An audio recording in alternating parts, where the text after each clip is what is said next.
Hello everyone, hope you all are doing well. So जी, एक नए दिन और नई वीडियो के साथ मैं फिर से आ गई हूँ वापस। तो आज का जो व्लॉग है वो शुरू हो रहा है सुबह सुबह बेडशीट उतारने से।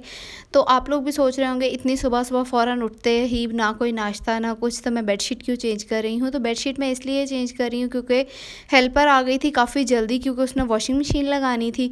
तो मैंने सोचा कि चलें नाश्ते वगैरह में देर ना हो जाए, कहीं ऐसे ही टाइम वेस्ट करने से अच्छा है कि मैं पहले उठूँ, सबसे पहले बेडशीट वगैरह उतार दूँ। फिर मैंने उसके बाद शावर वगैरह लिया, अपने फादर इन लॉ को मेडिसिन दी, जो भी कपड़े वगैरह वॉश करने वाले थे सारे हेल्पर को निकाल कर दे दिए थे। उसके बाद ना कल मम्मा लोगों की तरफ बनी थी दाल, तो दाल वाला आटा गूंद लिया था मम्मा ने सुबह उठ के। तो सोचा कि चलें यहाँ पे सबके लिए दाल वाली जो रोटियां ना वो मैं बना देती हूँ, क्योंकि बस मेरा दिल कर रहा था और मुझे किसी की जो वो रोटी बनी हुई है ना वो जल्दी पसंद नहीं आती। तो बस यहाँ पे मैंने फटाफट से सबके लिए बनाया नाश्ता। तो नाश्ता बनाने के साथ साथ ही मैंने चाय भी बना ली थी, क्योंकि दही, ये जो रोटियां होती हैं ये या तो देसी घी लगा कर खाई जाती है या फिर दही के साथ खाई जाती है। तो यहाँ पे मज़ेदार सी क्रिस्पी सी रोटियां हो गई थी तैयार, इनके ऊपर देसी घी लगाया, साथ में दही लगा खाया, साथ ही चाय पी ली थी। उसके बाद मैं आ गई थी रूम में वापस, और यहाँ पे मैं आपको डस्ट के हालात दिखा रही थी कि मतलब ये ऐसे लग रहा है जैसे कोई हफ्ता पहले, महीना पहले कोई घर बंद करके चला गया हो और आके खोलो तो ऐसे डस्ट हुई होती है।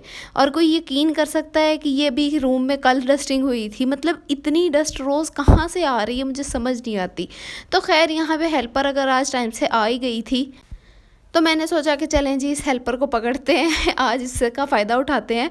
तो मैंने हेल्पर से कहा कि भाई मेरे रूम का जो फ़ैन है वो भी आज ही साफ़ करो, नहीं तो रोज़ देर से आती हो तुम, तो रह जाता है रोज़। तो यहाँ पे फटाफट से बस मैंने उससे फ़ैन साफ़ करवा लिया था, क्योंकि मतलब अगर पूरा रूम साफ़ हो बीच में एक पंखा गंदा होना तो बहुत बुरा लगता है। मुझे लगता है सारी जो सफाई होती है ना उस पर पानी फिर जाता है, अगर आपके रूम के कोई पंखा वगैरह कोई चीज़ ऐसे एक स्पेसिफिक चीज़ गंदी हो तो। बस रूम वगैरह पंखा साफ़ हो गया था। उसके बाद मैंने मैट्रेस वगैरह वापस से सेट किया। उसके बाद फिर मैंने कहा चले फटाफट से कर लेते हैं डस्टिंग। तो यहाँ पे डस्टिंग करने के बाद मैंने आफ्टर जो है वो क्लिप लिए थे कुछ के रूम डस्टिंग करने से पहले और बाद में कितना चेंज लगता है, ऐसे लगता है कि रूम ही हल्का हल्का हो गया है। तो बस यहाँ पे रूम मेरा हो गया था डस्टिंग वगैरह। तो मैंने सोचा साथ में जो झाड़ू वगैरह था वो हेल्पर ने लगा लिया था, कपड़े भी उसके वॉश होने वाले थे। तो मैंने कहा चलें जब तक वो पोछा लगाती है ना उससे पहले पहले मैं बेडशीट वगैरह बिछा दूँ, ताकि जो रूम की फ़ाइनल क्लीनिंग है ना उससे पहले बेडशीट वगैरह बिछ चुकी हो, रूम मेरी तरफ से फ़ाइनल हो। तो बस यहाँ पे मैं वही बेडशीट वगैरह बिछा रही थी, बेडशीट वगैरह बिछाई है, कुशन्स वगैरह ठीक किए हैं सारे। अच्छा, गर्मियों में ना इस तरह की हल्की फुल्की सी बेडशीट्स बड़ी अच्छी लगती हैं मुझे, और इस तरह के समरी से कलर्स, समरी से प्रिंट्स तो मुझे बड़े अच्छे लगते हैं। उसके अलावा ये जो मेट्रेस कवर है ना ये मैंने लोकल मार्केट से ही लिया था, मुझे 1200 रुपये का मिल गया था। यही मैंने जब ऑनलाइन चेक किया है ना तो मुझे 2000, 1500, 1600 से कम नहीं मिल रहा। क्वालिटी भी सेम है, काम भी सेम है। तो मैंने सोचा कि चले पैसे वेस्ट क्यों करने, ऑनलाइन डिलीवरी चार्जेस भी भरने, एक्स्ट्रा पैसे भी भरने, तो मैंने लोकल मार्केट को ही प्रेफर कर रही हूँ कि वहाँ से ही मुझे बिल्कुल ठीक मिल गया है। तो बस यहाँ बातों बातों में मेरा जो बेड है वो भी हो चुका है रेडी, डस्टिंग वगैरह हो चुकी थी, सारा रूम मेरी तरफ से रेडी था। अच्छा, उसके बाद ना ये केलीलेन से मैंने एक ऑर्डर किया था, एक बेडशीट ऑर्डर की थी, और ये ना चेयर कवर्स ऑर्डर किए थे अपने रूम की चेयर्स के लिए। ठीक है, तो बेडशीट तो मुझे बड़ी अच्छी रिसीव हुई, लेकिन ये जो चेयर कवर्स है ना, ये पहली बात तो ये कि ये मैंने ना बेज कलर में ऑर्डर किए थे, क्योंकि यू कैन सी मेरे जो रूम का थीम है ना ऑलरेडी बहुत डार्क हो चुका है, फर्नीचर भी डार्क, रूम भी डार्क।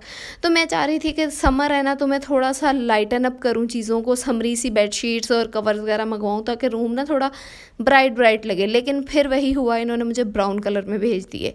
अच्छा, मैंने फिर इन लोगों को इतने मैसेजेस किए हैं इंस्टाग्राम पे, इन्हें मेल्स किए हैं, इन्हें व्हाट्सएप पे मैसेजेस किए हैं, इन्हें कॉल्स किए हैं, लेकिन मजाल है कि केलीलेन वालों ने मुझे रिस्पॉन्स किया हो या मेरा ऑर्डर जो है वो कहा हो कि हम आपको एक्सचेंज कर देते हैं या कुछ भी। केलीलेन वालों ने जब मुझे रिस्पॉन्स नहीं किया ना तो फिर मैंने नताशा वकास को मेल की, क्योंकि मैंने उन्हीं का डिस्काउंट कोड यूज़ करके उन्हीं की रिकमेंडेशन पे मंगवाया था। और वो ये क्लेम भी करती हैं कि अगर आपको केलीलेन से कोई ऑर्डर ठीक नहीं मिलता ना तो मैं आप लोग मुझे बताएं, मैं आप लोगों को एक्सचेंज करवा के दूँगी। मैंने उन्हें मैसेजेस भी किए, मैंने उन्हें भी मेल्स भी की, उन्होंने भी कोई रिस्पॉन्स नहीं किया। तो आप लोगों ने नताशा वकास के स्कैम में बिल्कुल नहीं आना, उनके रिकमेंडेशन पर इस तरह कोई चीज़ नहीं मंगवानी, चीज़ ख़राब आ जाएगी तो आपके पैसे वेस्ट होंगे। उनका कुछ नहीं जाएगा। अच्छा चलें, कलर को तो मैंने कॉम्प्रोमाइज़ कर ही लिया, मैंने इन्हें कहा, मैंने कहा चलें वैसे भी चढ़ा लेती हूँ कवर। लेकिन उसके बाद जब मैंने कवर चढ़ाए तो ये मेरी चेयर्स पे पूरे ही नहीं आए। मतलब इन्होंने जो जितनी बताया हुआ है कि इतनी आपकी चेयर्स की मेजरमेंट होनी चाहिए, उसके अकॉर्डिंगली ही मैंने मंगवाए थे, लेकिन ये फिर भी मेरी चेयर्स पे पूरे नहीं आए। तो इसलिए आप लोगों ने इस स्कैम में बिल्कुल भी नहीं फंसना। खैर उसके बाद यहाँ पे हो चुका था शाम का टाइम, कपड़े वगैरह सूख चुके थे, तो मैंने सोचा चले इन्हें उठा के रख लेते हैं। यहाँ पे सबसे पहले ये जो टॉवल है ना, माइक्रोफाइबर टॉवल, इसका जो लिंक है वो आपको मेरे इंस्टाग्राम की बायो से मिल जाएगा। ये मैंने Any3 प्रोडक्ट्स वाले में से मंगवाया था। इसके अलावा मैंने और भी 2-3 पेजेस से मंगवा के देखे हैं, किसी पेज के पास इससे अच्छा जो है ना वो माइक्रोफाइबर टॉवल नहीं है। बाकियों के पास ये ख़राब हुए टॉवल्स को कट कर करके बनाए हुए माइक्रोफाइबर टॉवल नहीं है। इसलिए अगर आपने मंगवाना है तो अपने मेरे ही इंस्टाग्राम लिंक से मंगवाना है, वहाँ पे Any3 प्रोडक्ट्स में से, ये आपको बिल्कुल ऐसा ही बहुत परफेक्ट मिलेगा। तो बस यहाँ पे मैंने कपड़े वगैरह तय कर दिए थे। मेरी ये आदत है कि मतलब कपड़े अगर आप तय करके रख रहे हो ना, तो किसी दूसरे देखने वाले को पता नहीं चलना चाहिए कि कपड़े प्रेस करके रखे हुए हैं या वैसे ही तय करके रखे हुए हैं।